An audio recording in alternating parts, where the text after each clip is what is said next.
우리 주보에 있는 믿음의 고백, 우리 오른손 들고 함께 선포하겠습니다. 나는 천지를 지으신 여호와께 복을 받는 자입니다. 아멘. 맞습니다. 천지를 지으신 여호와께 복을 받는 우리 성도님들과 우리의 가정과 교회 되기를 주님의 이름으로 축원합니다. 우리 옆에 있는 성도님들과 인사 한번 나눌까요? 좌우 돌아보시면서 주님의 이름으로 사랑합니다 인사하겠습니다. 네, 주님의 이름으로 사랑합니다. 오늘 예배 잘 오셨습니다. 하나님께서 오늘도 우리에게 은혜 주실 줄 믿습니다. 사도 바울의 2차 선교 여행이 계속 진행되고 있습니다. 신들의 도시였던 아덴에서 복음을 전했고요. 고린도 지역에서 장막 만드는 일을 하면서 1년 6개월 동안 하나님의 말씀을 전합니다. 제가 지난주에 장막 만드는 일 이야기하면서 설교 예화로 제 친구 목사님이 카페 교회에 썼다고 얘기를 했었잖아요. 근데요, 참 신기하게 그 목사님이 이번 주에 저한테 전화를 했어요. 박 목사 돈 내놓으라고. 제가 왜 그래 그랬더니 제가 예화한 그 설교를 들은 거예요. 그래가지고 감히 내 설교를, 내 예화를 허락도 없이 써. 그래서 제가 밥 사주기로 했습니다. 그래서 제가 아니 뭐하러 남의 설교를 듣냐고 얘기했더니 정말 우연치 않게 들었는데 가만히 들으니까 자기 얘기인 것 같았다고. 참 이렇게 세상이 좁습니다. 아무튼 고린도 교회에서 1년 6개월 동안 장막 만드는 일을 하면서 그곳에서 아굴라와 브루스길라 부부를 만납니다. 이 부부는 목회자를 위하여 목숨을 바쳤다라고 성경에 기록되어 있죠. 이 말씀을 바라보면서 우리는 지난주에 하나님께서 정말 우리 성도님들에게, 특별히 우리 자녀들에게 만남의 축복 주시기를 주님의 이름으로 축원합니다. 저는 목회자이니 좋은 성도 만나야 하고요. 우리 성도들은 좋은 목회자 만나셨죠? 아멘.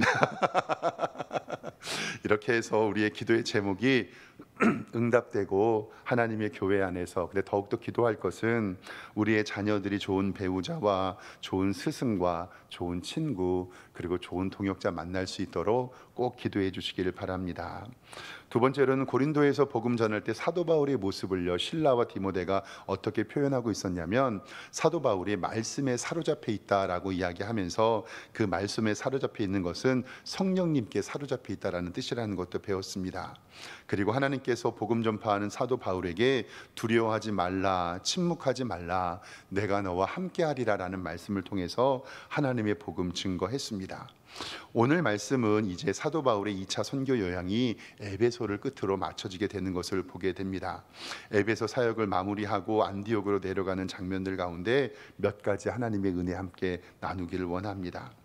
첫 번째로 기억해야 될 것은 은혜가 있는 곳에 사단의 역사도 있음을 꼭 기억하시길 바랍니다. 은혜가 있는 곳에 뭐가 있다고요? 사탄의 역사가 있습니다. 잠깐 화면 보여주시면 세상의 속담에 다사다난, 호사다마라는 게 있죠. 저도 한자를 잘 몰라가지고 이럴 때마다 사전을 찾아봅니다. 다사다난, 많은 일과 많은 어려움이 있다. 일도 많고 어려움이나 탈도 많고 여러 가지 일이나 어려움이 많은 것. 그리고 호사다마, 좋은 일에 될 뒤에는 이 다마할 때 이 마자가요, 마귀 마자예요. 좋은 일에는 흔히 시샘하는 듯이 안 좋은 일이 따르기 마련이다라는 이야기가 교회에서도 적용이 됩니다. 특별히 교회의 역사, 선교의 역사를 바라보면 하나님의 교회가 부흥할 때 마귀의 역사가 있었습니다. 저의 많은 스승님들과 멘토 목사님들도 제게 꼭 이야기합니다. 박 목사 요즘 교회 어때? 이렇게 물어보면 아유, 기도해 주셔서 하나님의 은혜로 교회 부흥하고 있습니다. 이렇게 말씀을 드리면 꼭 선배 목사님들이 이야기합니다. 교회가 부흥할 때에 마귀의 역사도 같이 있다. 긴장해라. 그 말씀이 맞아요. 우리의 교회도, 우리의 가정도, 우리의 삶도 하나님께서 부흥을 주시고 좋은 일을 주실 때 마귀가 하나님의 교회가 부흥되는 것을 가만히 있지를 않습니다. 오늘 말씀 가운데 보면요, 12절 성경을 좀 보겠습니다. 성경 12절 보면 이렇게 기록합니다. 갈리오가 아가야 총독이 되었을 때에 유대인이 일제히 일어나 바울을 대적하여 법정으로 데리고 갑니다. 유대인들이 일제히 일어나 바울을 대적하여 법정으로 데리고 가서 말하되 이 사람이 율법을 어기면서 하나님을 경외하라고 사람들을 권합니다라고 이야기를 하니 그 지역에 사는 유대인들이 일제히 일어나서 이렇게 이야기를 합니다. 그런데 오늘 말씀 18장 10절 말씀에 하나님께서 이 사도 바울에게 뭐라고 말씀하셨느냐, 18장 10절 성경을 보면 내가 너와 함께 있음에 어떤 사람도 너를 대적하여 해롭게 할 자가 없을 것이라. 이는 이 성중에 내 백성이 많음이라 라는 말씀을 하셨거든요. 그러니까 하나님께서 사도 바울에게 나타나셔서 바울아 걱정하지 마, 내가 너와 함께 할게, 내가 붙들어 줄게, 걱정하지 말고 말씀 전해. 근데 어느 날 동네의 모든 유대인들이 일찍이 일어나 사도 바울을 질질 끌어서 어디로 데려가죠? 법정으로 데려갑니다. 그리고 13절에 말하되 이 사람이 율법을 어기면서 하나님을 경외하며 하라고 사람을 권한다. 이 사람 죽여달라고 얘기를 합니다. 사랑하는 성도 여러분, 만약에 여러분들께 하나님께서 환상 가운데 임하셔서 너 걱정하지 마, 잘 될 거야, 하나님이 너와 함께 하신다, 하나님의 복음을 증거하라고 얘기했는데 어느 날 동네의 유대인들이 다 와가지고 나를 붙잡아서 감옥에 넣으려고 합니다. 그러면 하나님께 감사의 기도가 나올까요? 원망의 기도가 나올까요? 할렐루야. 우리는 인정해야 돼요. 왜냐하면 하나님께서 부흥을 주실 때 우리에게 마귀의 역사가 있을 수 있다라는 것입니다. 저는 정말로 기도합니다. 우리 성도의 삶에, 그리고 우리 교회에 저는 만사 형통의 은혜가 있었으면 좋겠어요. 그리고 늘 하나님께 기도하는 것은 물 흐르듯이 성령님이 운행하는 교회와 가정 되기를 소망합니다. 그러나 때로는요, 우리가 하나님의 가정과 교회가 고통과 고난과 어려움의 시기도 없으면 좋겠지만 있을 수밖에 없다라는 것입니다. 이것을 성경은요, 연단이라는 단어를 사용합니다. 저는 말씀을 준비하면서 제 아이들에게 좀 단어의 뜻을 물어보거든요.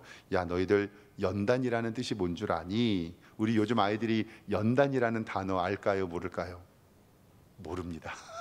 솔직히 저도 어려워가지고요, 말씀 읽을 때마다 국어사전을 찾아보는 편인데요, 이 연단이라는 것은 대장장이가 어떤 기구를 만들기 위해서 쇠붙이를 녹이고 그것을 다듬는 과정을 연단이라고 합니다. 잠깐 사진 좀 보여주실까요? 쇠붙이를요 이렇게 녹여서 틀을 만듭니다. 그 다음 사진 보면요, 이제는 대장장이가 이 쇠붙이를 다듬고 두들기고 또 두들겨서 내가 맞는 좋은 연장을 만들죠. 오른쪽에 보면 예수님도 땀 뻘뻘 흘리면서, 저는 저 그림이 처음에 예수님이 고기 굽는 건 줄 알았어요. 눈에는 뭐만 보인다고, 예수님이 바베큐 하시네, 그걸로 바라보는데 성경에는 이것을 우리에게 연단이라고 이야기를 합니다. 어르신들 목사님들께서 옛날에 설교하시면서 다음 사진 이런 거 보여주셨거든요. 이게 뭐냐면요, 도자기가 굽기 전 사진과 구운 이후의 사진이에요. 가만히 바라보는데 굽기 전에 도자기는 도자기로 사용할 수도 없고 저렇게 빛도 나지 않잖아요. 그런데 한번 용광로에 빠져 들어오고 굽게 되고 몇 번 구우면 저렇게 오른쪽에서 나타나는 빛이 나게 된다라는 이야기를 어렸을 때 많이 들었습니다. 그래서 우리가 이 세상을 살아가면서 때로는 고난이나 어려움이나 힘든 것이 우리를 속상하게 하지만, 사랑하는 성도 여러분, 우리에게 연단은 하나님께서 나를 기르시는 방법이고, 저렇게 가마솥에 들어갔다 나오면, 그러니까 이게 화로죠, 들어갔다 나오면 저렇게 유약이 치러져 있지 않았던 도자기가 저렇게 멋진 도자기로 바뀐다는 것을 꼭 기억하시기를 바랍니다. 그래서 욥기 23장 10절 말씀에는 성경에 이렇게 기록하고 있습니다. 그러나 내가 가는 길을 그가 아시나니 그가 나를 단련하신 후에는 내가 순금같이 되어 나오리라. 아멘. 욥이 당한 고난을 우리는 알 수가 없지요. 저는 아마 예수님 다음에 이 땅에서 고생을 제일 많이 당한 사람이 욥이 아닐까라는 생각이 듭니다. 모든 재산과 모든 가지고 있는 것들과 집과 재산을 잃어버립니다. 머리끝에서부터 발끝까지 악창이 나서 기와장으로 뻑뻑 긁고 있습니다. 그때 자기의 편이 되어진 그의 아내가 욥을 향하여 뭐라고 하냐면, 내가 당신이면 차라리 하나님 원망하고 죽어버리겠다. 그때 욥의 고백이 이렇게 나와요. 그러나 내가 가는 길을 그가 아시나니 그가 나를 단련하신 후에는 내가 순금같이 되어 나오리라. 로마서 5장 3절 말씀에도 이 말씀이 이 젊은 청년 때는 저 이해가 안 됐거든요. 다만 이뿐만이 아니라 우리가 환난 중에서도 즐거워한다. 성경을 읽으면서도 사랑하는 성도 여러분, 환난 가운데 즐거워할 수 있습니까? 환난 가운데 어떻게 즐거워합니까? 그런데 환난은 우리에게 인내를 주고, 인내는 우리에게 연단을 주고, 연단은 우리에게 소망을 이루는 줄 알미로다. 아멘. 사랑하는 성도 여러분, 요즘 혹시 힘들고 많이 지치고 괴롭고 어려움에 계십니까? 그것은 하나님께서 부흥 주시기 위한 전초 작업임을 꼭 기억하시길 바랍니다. 하나님께서 우리에게 은혜 주셔서 그 모든 어려움과 환난을 견디게 하시고 우리가 순금같이 나오게 하여 주실 줄 믿습니다. 사도 바울도 마찬가지였습니다. 하나님께서 내가 너와 함께 하리라 약속하여 주셨고 너의 오른손으로 붙잡아 주리라고 약속하셨습니다. 저는 만약에 하나님께서 그렇게 약속하셨다가 이렇게 핍박받으면 도망갈 것 같은데, 사도 바울은 하나님의 함께 하심을 기대하며 믿음으로 이기게 된다라는 사실입니다. 바울이 입을 열어서 번호하려고 하는데 하나님께서는 세상의 일반 은총의 은총을 사용하셔서 권세를 통하여 이 일을 해결해 주십니다. 오늘 말씀 성경 14절 보겠습니다. 갈리오가 유대인들에게 이르되 너희 유대인들아, 만일 이것이 무슨 부정한 일이나 불량한 행동이 있으면 내가 너희의 말을 들어주는 것이 옳다. 그러나 만일 문제와 언어와 명칭과 너희 범에 가는 것이면 너희가 스스로 처리하라. 이러한 일이 재판장 되기 원하지를 아니하노라라고 말씀하면서 법정에서 쫓아냅니다. 즉 하나님께서 세상의 일반 은총, 세상의 권세를 이용하셔서 사도 바울의 문제를 해결해 주시는 것을 보게 됩니다. 사랑하는 성도 여러분, 고난과 어려움이 있을 때 하나님께서 우리와 함께하여 주시면 하나님께서 세상의 권력을 사용하시더라도 우리를 이끌어내어 주실 줄 믿습니다. 하나님의 신념과 하나님께서 우리에게 주신 확신을 기억하면서 하나님께 나아가는 여러분들과 제가 되기를 주님의 이름으로 축원합니다. 바울이 여러 날 머물다가 배를 타고 수리아로 떠납니다. 그리고 그때 믿음의 부부였던 브루스길라와 아굴라도 함께합니다. 오늘 말씀 읽으면서 18절의 말씀이 제 궁금증을 좀 자아냈습니다.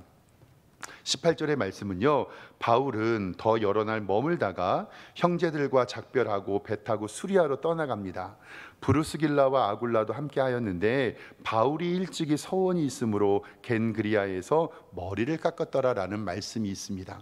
제 고민은 바울이 어떤 서원을 했고 그리고 머리를 왜 깎았는가에 대한 질문이었습니다.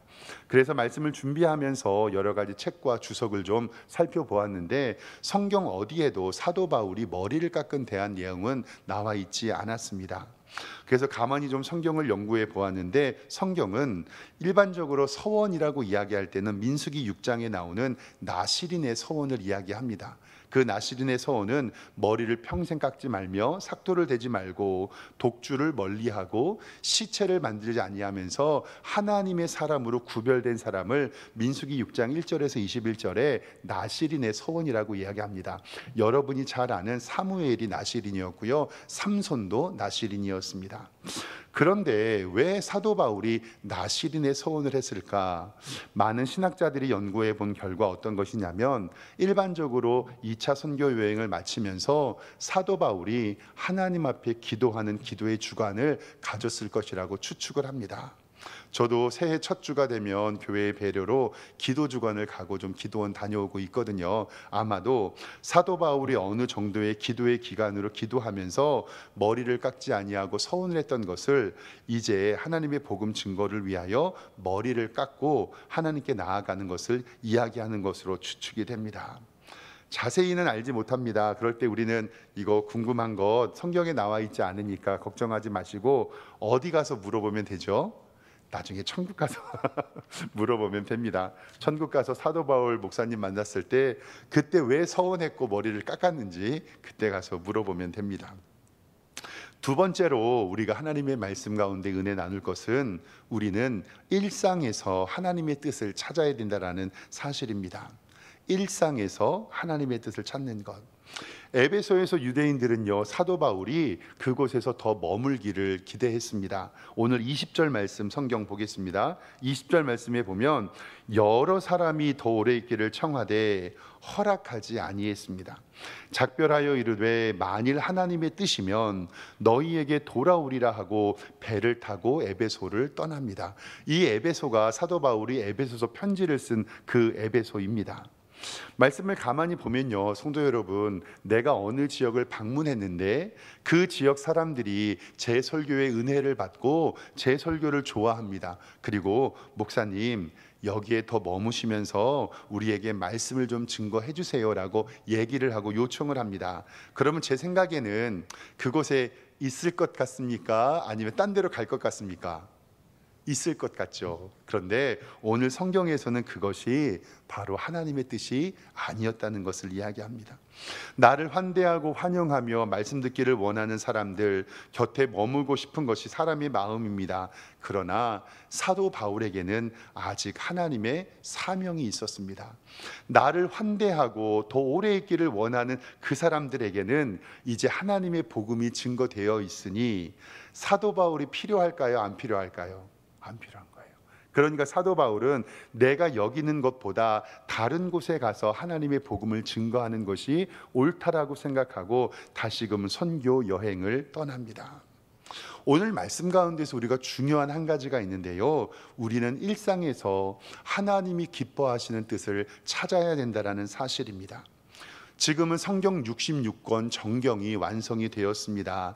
이제는요, 성경이 다시 쓰여질 일도 없고 성경이 추가될 일도 없습니다. 왜냐하면 하나님의 성경의 계시는 끝이 났기 때문에 그렇습니다. 더해질 수도 없고 뺄 수도 없고 요한계시록을 통하여서 성경 66권은 이제 마무리가 되었습니다. 그렇기 때문에 2000년 전 성경이 완성되지 않았을 때는 하나님의 뜻을 어떻게 알았냐면 고넬료의 환상처럼, 베드로의 환상처럼 사도 바울에게 하나님께서 직접 나타나셔서 하나님의 뜻을 우리에게 알려주셨습니다. 그들에게.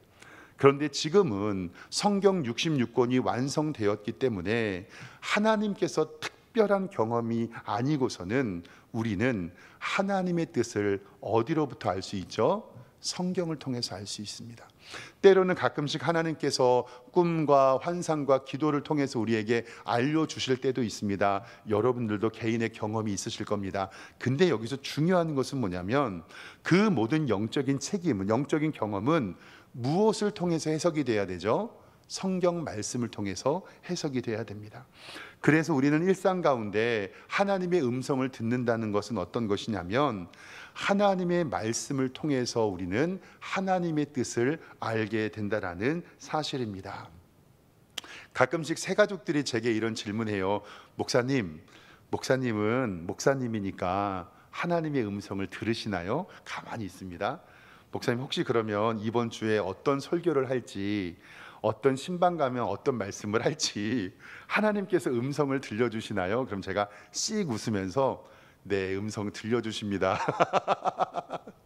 사랑하는 성도 여러분, 목사에게 하나님께서 밤마다 이 설교하라고 그 음성 들려주실까요?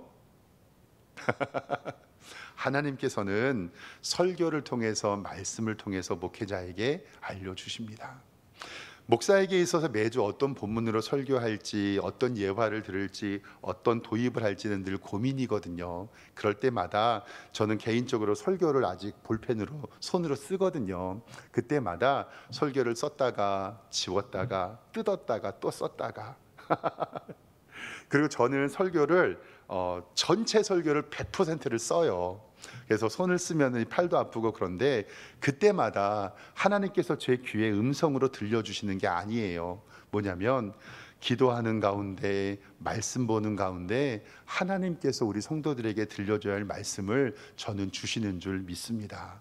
그래서 제가 성경 말씀을 공부하고 설교를 준비하면서 가장 기쁠 때는 언제냐면요, 제가 성경 말씀을 보고 있는데 이 말씀을 설교해야 되겠다라고 메모할 때, 그때는 설교에 고민하지 않습니다. 물 흐르듯이 하나님께서 설교의 말씀을 주십니다. 근데 가끔씩은요, 박 목사도 시험 들 때 있잖아요. 그러면 설교 준비를 위해서 성경을 볼 때가 있어요. 그러면 마음이 슬픕니다. 조금 입장 차이인데요, 성경을 읽다가 이거는 우리 성도님들에게 말씀을 전해야 되겠다라는 거하고 설교 준비를 하기 위해서 말씀을 보는 거하고는 굉장히 다릅니다. 성도 여러분, 성경을 읽다가 말씀의 본문을 찾는 게 낫겠습니까? 말씀 본문 찾기 위해서 설교를 찾는 게 낫겠습니까? 저는 우리 사랑하는 성도들에게도 이와 같은 하나님의 은혜가 있기를 주님의 이름으로 축원합니다.